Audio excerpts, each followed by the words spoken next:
Hello beautiful minds, hope you all are happy and healthy. শীতটা কেমন উপভোগ করছো সবাই? নিশ্চয়ই ভালোভাবে উপভোগ করছো। Stay healthy, stay happy. এই মাছটা কিন্তু বাঙালিরা মোটামুটি আমরা আমাদের খাদ্য তালিকায় রাখার চেষ্টা করি।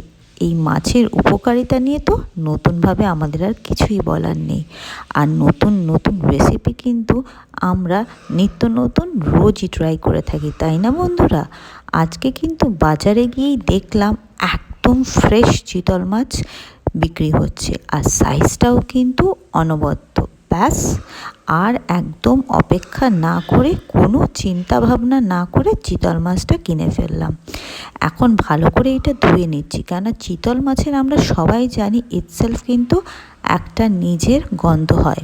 সেইটা কিন্তু একটু ভালো করে বেশি বার করে না ধুয়ে নিলে সেই গন্ধটা যায় না। তাই ভালো করে ধুয়ে তো নিচ্ছি, কিন্তু একদম কনফিউজড যে আজকে কী রেসিপি বানাবো। একদম ধনেপাতা দিয়ে একটু পাতলা করে ঝোল বানাবো, না একটু পেঁয়াজ বাটা দিয়ে রসুন বাটা দিয়ে একটু মাখো মাখো করে গ্রেভি বানাবো, নাকি একদম কষা কষা ঝাল ঝাল করে বানাবো এই উইন্টারের জন্য একদম পারফেক্ট। কী যে বানাই একদম বুঝতে পারছি না, টোটালি কনফিউজড। তোমরা একটু অবশ্যই কমেন্ট করে জানাও তো কী বানানো যায়।